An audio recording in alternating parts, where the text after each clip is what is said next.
जय गुरुदेव। मित्रों, आज का विषय हमारा रहेगा कि तांत्रिक क्रियाएं करते हैं और लोग उसके प्रभाव में कैसे आ जाते हैं। जिनके ऊपर तांत्रिक क्रियाएं हो रही हैं, यह बहुत गौर से सुने। उनका उपाय भी हम बताएंगे दूर करने का, और आपको उनसे बचने के उपाय भी बताएंगे।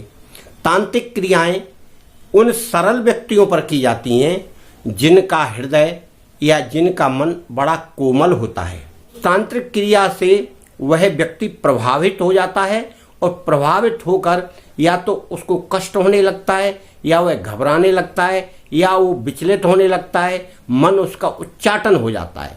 ये तांत्रिक क्रियाएं होती हैं। और घर में कलह की स्थिति बन जाती है। वह चाहे जिससे लड़ने लग जाता है, चाहे जिसको कुछ ना कुछ उल्टा सीधा बोलने लगता है, उसका दिमाग थोड़ा गर्म होने लगता है, सोचने समझने की क्षमता थोड़ी कम होने लगती है। आप उनसे कैसे बचें, इनके उपाय तो हम बाद में बताएंगे। पहले ये देखिए कि आप कौन कौन सी क्रियाओं को कर सकते हैं जिनसे आपका बचाव भी होगा, और आगे आने वाले समय में आप इस पर विश्वास नहीं करेंगे। तो आपको सोचना है सबसे पहले कि मैं एक मनुष्य हूँ, पशुओं से ज़्यादा कार्य कर सकता हूँ। मेरे अंदर अवचेतन मन और चेतन मन दोनों शक्तिशाली हैं, मैं मजबूत हूँ। और फिर आपको कुछ थोड़ी बहुत साधना भी करना है। जिस व्यक्ति का मन मजबूत होगा, संकल्प शक्ति मजबूत होगी, आँखों की शक्ति मजबूत होगी, उसके ऊपर ये तांत्रिक क्रियाएं कोई भी कार्य नहीं करती हैं। और फिर ऊपर से जो व्यक्ति गायत्री मंत्र का जाप करता है, उसके ऊपर ये क्रियाएं कार्य नहीं करती हैं।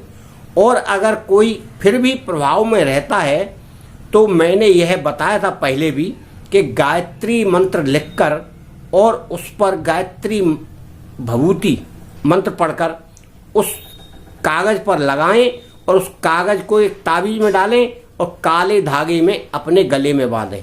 तो आप उन तांत्रिक क्रियाओं से और तांत्रिक प्रभाव से बच सकते हैं।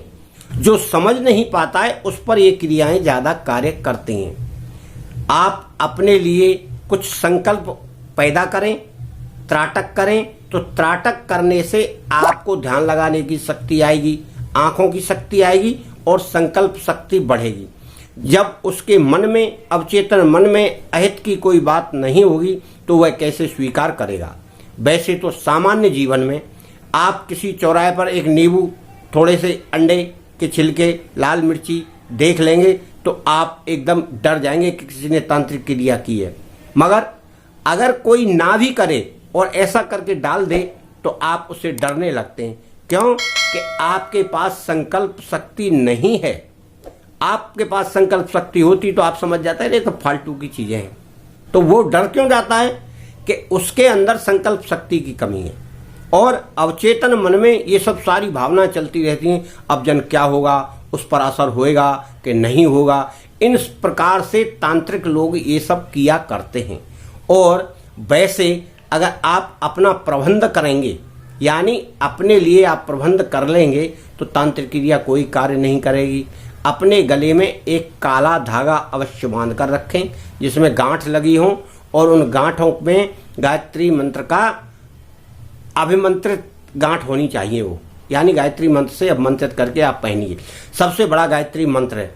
और फिर दूसरे जो कई लोग हैं जो हनुमान चालीसा पढ़ते हैं, उनके पास भी तंत्र क्रियाएं कार्य नहीं करती हैं। मैं केवल ये मानता हूं कि आप गायत्री मंत्र का जाप करेंगे तो सारे दोष नष्ट हो जाएंगे। इस ब्रह्मांड में जो शक्ति प्राप्त होती है वह सूर्य से होती है, और सूर्य से होने के बाद उसका गायत्री मंत्र का सूर्य से लिंक है। वो शक्ति आपको प्रदान करेगी। आप कभी भी किसी चीज से डरने की आवश्यकता नहीं है। इसलिए आप भी अपने मन को मजबूत करिए और उस क्रिया को करिए।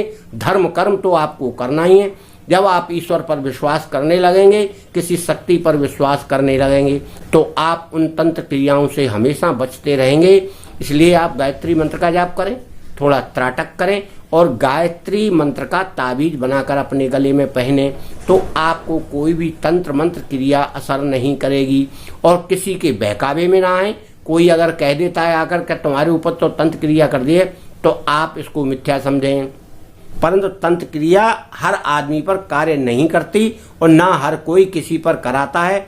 आप अपने जीवन को सुधारें, अपने अवचेतन मन को सुधारें, अपने मन को सुधारें, अपनी संकल्प शक्ति को सुधारें, अपनी आँखों की शक्ति को सुधारें।